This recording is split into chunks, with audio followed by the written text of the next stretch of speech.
Telugu young directors ఛానల్కి స్వాగతం సుస్వాగతం. మన ఎపిసోడ్లు చూస్తున్నటువంటి ప్రేక్షకులకి తర్వాత సబ్స్క్రైబర్స్ అందరికీ కూడా నా అభినందనల్ని తెలియచేస్తున్నాను. ఎందుకంటే మీరు కేవలం ఎపిసోడ్లు చూడటంతో పాటుగా కొద్దిగా ఆలోచన చేసి మీ అభిప్రాయాలను కూడా వ్యక్తం చేస్తున్నందుకు. ఈరోజు ప్రత్యేకంగా ఈ ఎపిసోడ్లో ఒక అంశాన్ని నేను ప్రస్తావించదలుచుకున్నాను. మన సబ్స్క్రైబర్లో ఒక సబ్స్క్రైబర్, ఆయన పేరు శ్రీనివాసరావు గారు. అంటే శ్రీమాన్ 1999 అనే పేరు మీద ఉన్నటువంటి ఛానల్ నుంచి ఆయన ఒక డౌట్ని ఎక్స్ప్రెస్ చేశారు. మన ఎపిసోడ్ ముత్యాల ముగ్గు యాక్ట్ 2 అండ్ పార్ట్ 2 నిన్న రిలీజ్ అయింది కదా, మన ఫ్రైడే రోజు రిలీజ్ అయింది.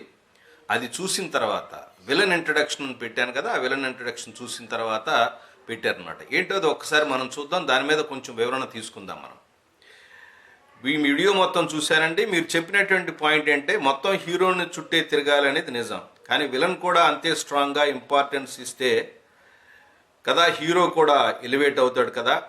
ఎగ్జాంపుల్గా రాజమౌళి గారి సినిమాలో విలన్కి కూడా ఈక్వల్ ఇంపార్టెన్స్ ఇస్తారు కదా, కొంచెం క్లారిఫై చేయండి అని చెప్పారు. ఇది ఈయనకే కాదు, చాలామంది కథా రచయితలకి, రాసేటటువంటి రచయితలకు వచ్చే అనుమానం. ఎందుకంటే ఈ మధ్యకాలంలో రాజమౌళి గారు ఇంటర్వ్యూలు బాగా చూస్తున్నారు కాబట్టి వాళ్ళందరికీ కూడా దానిలో హీరోకి విలన్కి ఇంపార్టెన్స్ కూడా ఇవ్వాలని చెప్పి రామాయణాన్ని కూడా మెన్షన్ చేస్తూ ఆయన ఒక వీడియో చేయటం జరిగింది. అదంతా మన యువకులందరూ చూస్తున్నారు. అంటే ప్రజెంట్ ట్రెండ్లో ఉన్నటువంటి ఎవరైతే హిట్ డైరెక్టర్స్ ఉన్నారో వాళ్ళ యొక్క ఇంటర్వ్యూలు, వాళ్ళ యొక్క సినిమాల్ని చూసి నేర్చుకోవడానికి మన యంగ్ డైరెక్టర్స్, రైటర్స్ ప్రయత్నిస్తున్నారు. అది చాలా అభినందించదగ్గ విషయం. అయితే నేనేమంటానంటే పాత సినిమాలు కూడా చూడండి. ఎందుకంటే రాజమౌళి గారే విలన్ ఇంపార్టెన్స్ ఇచ్చినటువంటి మొదటి వ్యక్తి కాదు. చాలామంది దర్శకులు తమ సినిమాల్లో ఎలా విలన్కి ఇంపార్టెన్స్ ఇచ్చుకుంటూ వచ్చారు. హీరోకి ఇంపార్టెన్స్ ఇచ్చారు, విలన్కి ఇంపార్టెన్స్ ఇచ్చారు. ఈ విషయం మీద కొంచెం క్లారిటీగా ఇవాళ మాట్లాడుకుందాం. సినిమా చూసేవాళ్ళు సరే, తీసేవాళ్ళు, సినిమా రాసేవాళ్ళు, వీళ్ళిద్దరికీ కథలో ప్రధానంగా ఇంపార్టెంట్ హీరోనే. హీరో ఎలివేట్ అవ్వాలంటే హీరో విలన్ కూడా ఉండాలి కదా. కరెక్టే.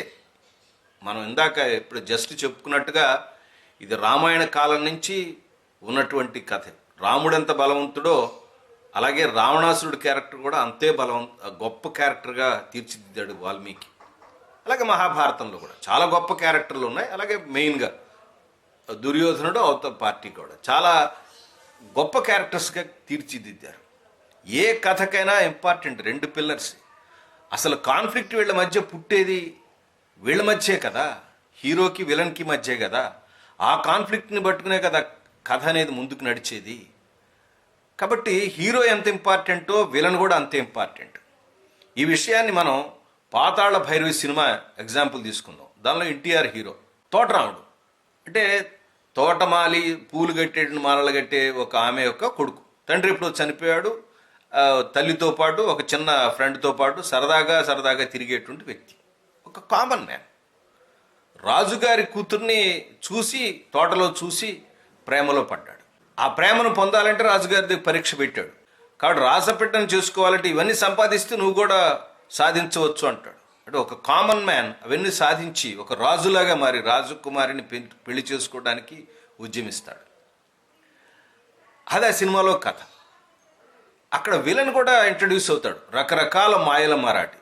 అంటే ఎలాంటి మాయలు చేసేవాడు? వాడు చెయ్యిలా కట్ చేసాడు అనుకోండి, చేతిని మళ్ళీ సంజీవిని పెట్టి అంటించుకోగలడు. లేనిదాన్ని సృష్టించగలడు, ఉన్నదాన్ని మాయం చేయగలడు. వాస్తవంగా చెప్పాలంటే హీరో కన్నా విలన్ చాలా శక్తియుక్తులు, రకరకాల కుయుక్తులు, యుక్తులు, శక్తులు సంపాదించినటువంటి వ్యక్తి. అక్కడ సినిమాలో ఏం చూపించారు? సాధారణమైన వ్యక్తి కూడా అసాధారణమైనటువంటి పాతాళ భైరవి శక్తి తీసుకుని తనకు కావాల్సిన అన్నీ కూడా పొందుతాడు.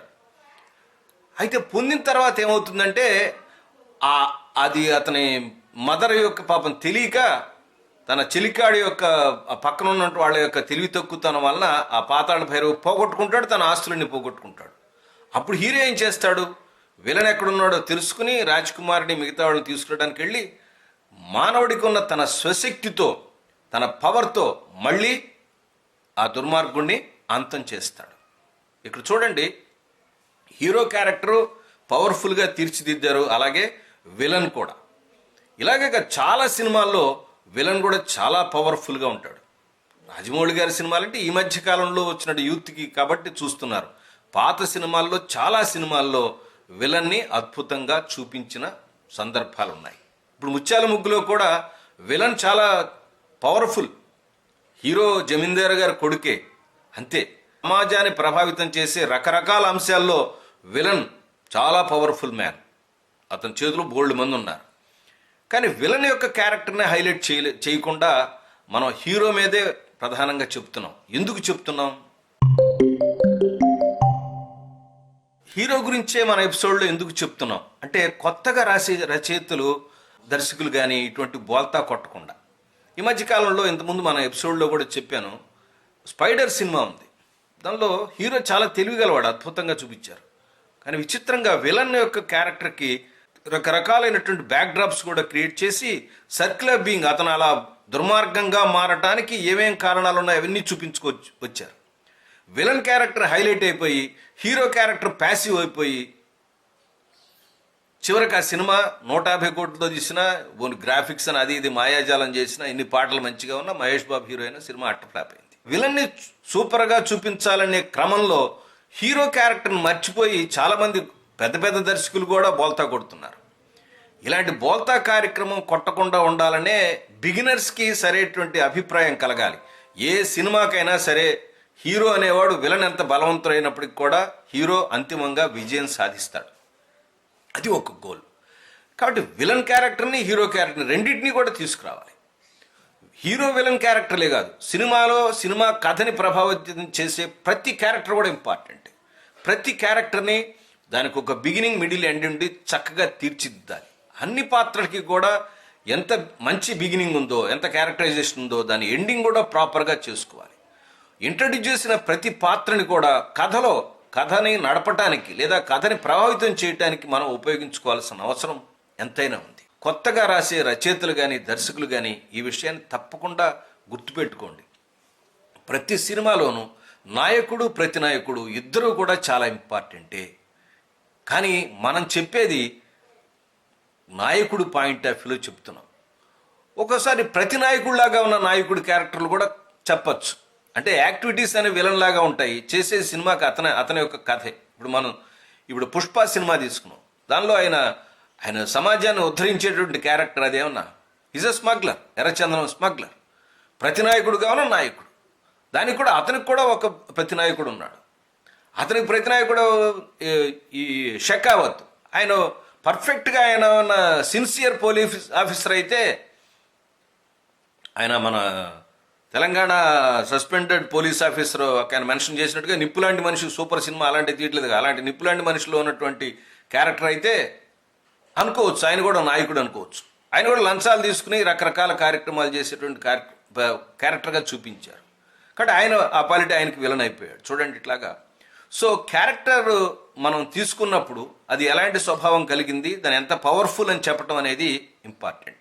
అది విలన్ పాత్రే కాదు, స్త్రీ పాత్రలు, చెల్లెలు, తమ్ముడు, తర్వాత అత్త, ఆడబిడ్డ, ఏ క్యారెక్టర్ తీసుకున్నప్పటికీ కూడా ఆ క్యారెక్టర్స్ని బలంగా చెప్పటం, క్యారెక్టరైజేషన్తో చెప్పటం అనేది కథకుడికి చాలా ఇంపార్టెంట్. మనందరికీ చాలా డౌట్లు వస్తుంటాయి. ఇలాంటి డౌట్స్ ఎక్స్ప్రెస్ చేసుకుని వాటిని వివరణ తీసుకోవటం అనేది మనకి చాలా ఇంపార్టెంట్. ఎందుకంటే ఇది మొన్న 3-4 రోజుల కింద రిలీజ్ అయినటువంటి ఎపిసోడ్ మీదే ఎమ్మటే కామెంట్ వచ్చింది. విలన్ ఇంట్రడక్షన్ గురించి దానిలో నేను థంబ్నెయిల్లో కూడా చెప్పాను, దానిలో కూడా స్పెషల్గా చెప్పాను. కాబట్టి వెంటనే డౌట్ రావటం అనేది, దాన్ని క్లారిఫై చేసుకోవటం మంచిదనే ఉద్దేశంతో వెంటనే ఎపిసోడ్ చేస్తున్నాను.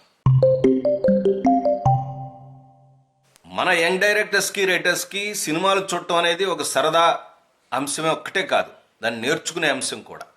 నేర్చుకునేటప్పుడైతే సినిమాలు మేము చూస్తున్నాం కదండి, మీరు చూపించే ముత్యాల ముగ్గో, లేకపోతే నేరమో శిక్షో, లేకపోతే శివ సినిమానో, మరో బాహుబలి సినిమానో, మరొకటి మేము చాలాసార్లు చూసామండి. చాలాసార్లు చూసాం, ఎంటర్టైన్మెంట్ అయ్యాం.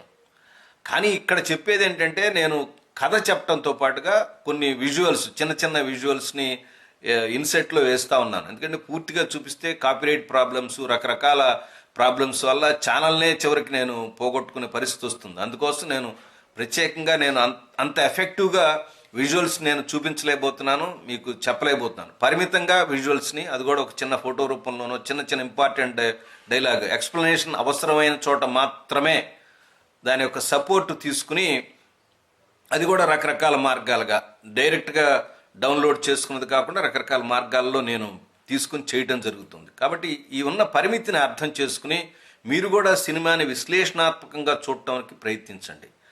నేను కేవలం కథ చెప్తే నేను ఎందుకు చెప్పటం, మీరు సినిమా చూశారు కదా, మీకు నేను మళ్ళీ కథ చెప్పడం, చెప్పింది చెప్పటం కాదు, దర్శకుడు తీసుకున్నటువంటి ఇంపార్టెన్స్ని కూడా నేను వివరిస్తూ ఉంటాను అక్కడక్కడ.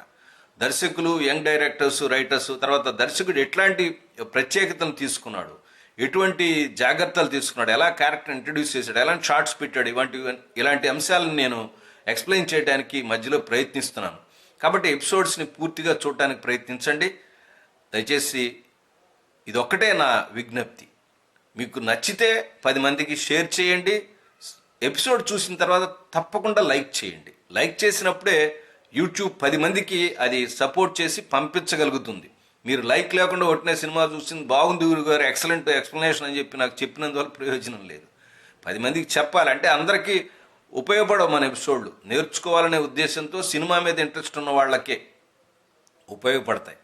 ఈ విషయాన్ని గుర్తుపెట్టుకుని ఛానల్ని కూడా ఎంకరేజ్ చేస్తారని ఆశిస్తూ మరొక అంశంతో మళ్ళీ కలుస్తాను. అప్పటిదాకా నమస్కారం.